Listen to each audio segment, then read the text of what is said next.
Ramdhani classes में आप सभी का स्वागत है। और अभी हम मगध के उत्कर्ष के बारे में बता रहे हैं। और इसमें पिछले क्लास में हमने हर्यक वंश को बताए थे, जिसमें देखे कि हर्यक वंश के जो संस्थापक हुए वह कौन हुए? बिंबिसार। और उसके बाद देखे कि बिंबिसार की हत्या करके इनका पुत्र अजातशत्रु शासक बने। और उसके बाद देखे कि इनके भी हत्या करके, अजातशत्रु के भी हत्या करके उदयन मगध की गद्दी पर बैठे। उसके बाद हम लोग देखें कि जो हर्यक वंश का अंतिम शासक हुआ वह कौन हुआ? नागदशक। कौन हुआ? नागदशक। तो यहाँ से अब हम लोग देखें एक नई वंश की शुरुआत हुई नागदशक के बाद। तो वह कौन सा वंश हुआ? तो शिशुनाग वंश। कौन सा वंश हुआ? शिशुनाग वंश। तो हम लोग देखेंगे कि नागदशक जो थे इनका ही अमात्य था। कौन था? अमात्य। कौन था? शिशुनाग। और इन्होंने ही इनको अपदस्थ करके, मतलब पद से हटा करके, और एक नए वंश की शुरुआत किया। और उस वंश का नाम क्या हुआ? शिशुनाग वंश। तो यहाँ से अब हम लोग इस वंश में पढ़ेंगे, शिशुनाग वंश में। तो इनके संस्थापक कौन हो गए? संस्थापक हो गए शिशुनाग वंश के संस्थापक कौन हुए? शिशुनाग। और उसके बाद हम लोग देखेंगे शिशुनाग भी एक बहुत ही अच्छे राजा बने। और इन्होंने भी अपने साम्राज्य का विस्तार बहुत ही तेजी से किया है। तो यहाँ से अब हम लोग देखेंगे इन्होंने अपने साम्राज्य को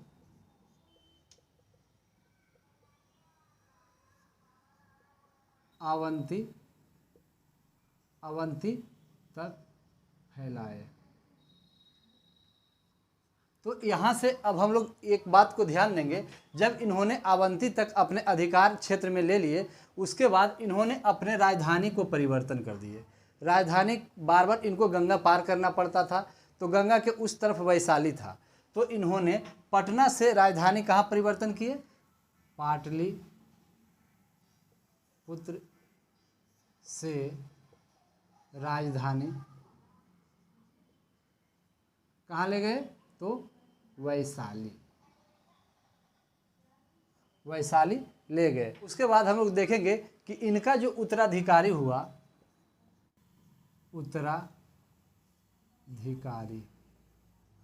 उत्तराधिकारी कौन हुआ?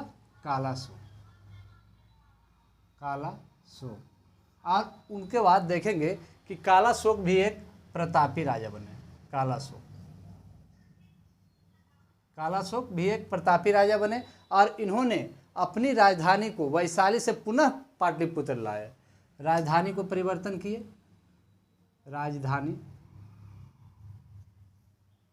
राजधानी को वैशाली से पुनः पटना लाए। और उसके बाद हम लोग देखेंगे कि इनका एक और इम्पोर्टेंट पॉइंट है, इन्हीं के कार्यकाल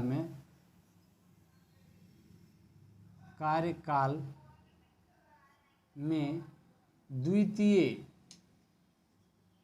बौद्ध संगति का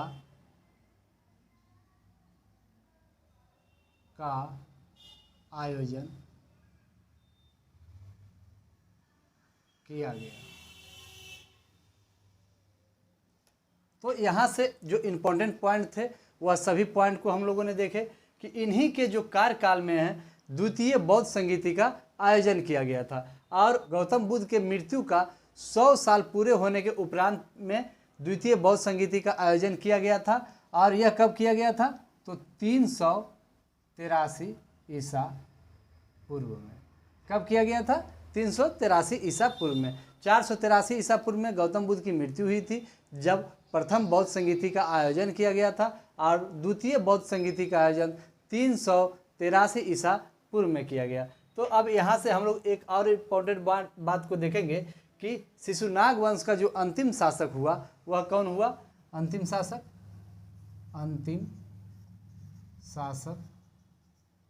तो नंदीवर्धन, नंदीवर्धन कौन हुआ? नंदीवर्धन। तो यहाँ से जो इम्पोर्टेंट पॉइंट था वह सभी पॉइंट को हम लोगों ने देखे।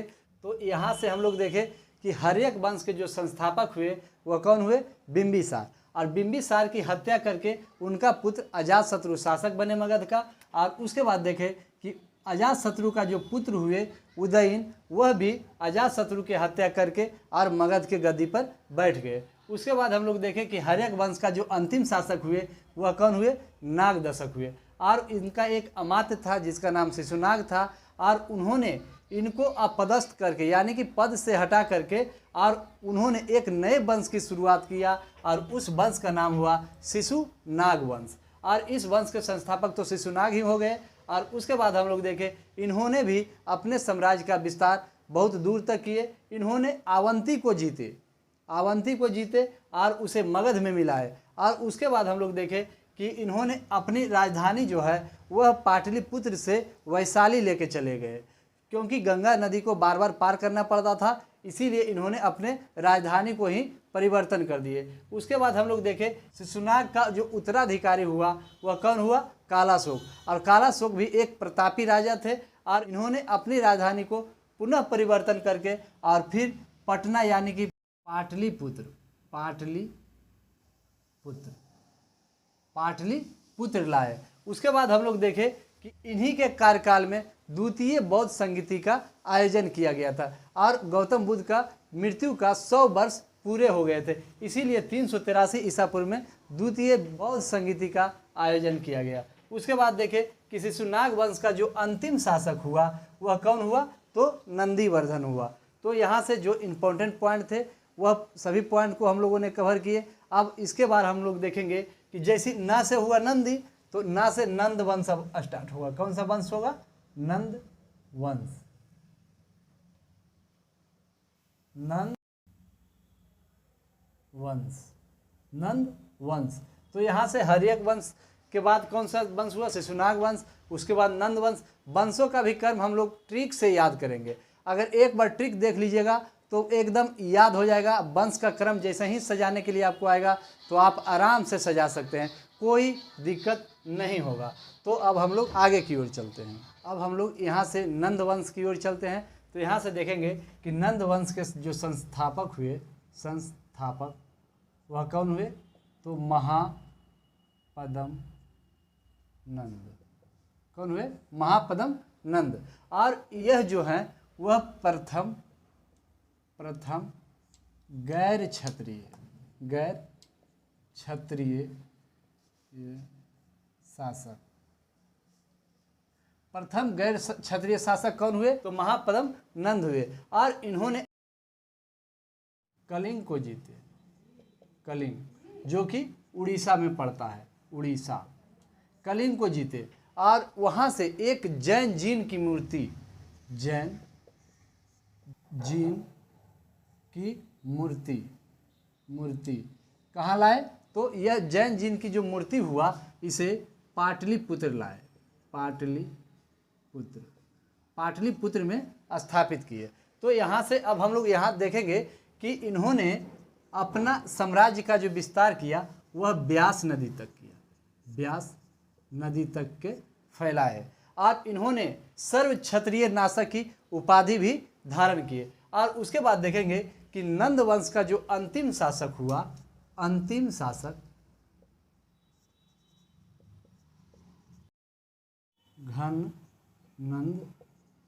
घनानंद हुए। और यह किसके समकालीन हुए? तो सिकंदर के समकालीन हुए। अब यहाँ से हम लोग विदेशी आक्रमण को देखेंगे अगले चैप्टर में, और उसके बाद हम लोग मौर्य वंश को देखेंगे। तो आज के लिए इतना ही, अब अगले क्लास में।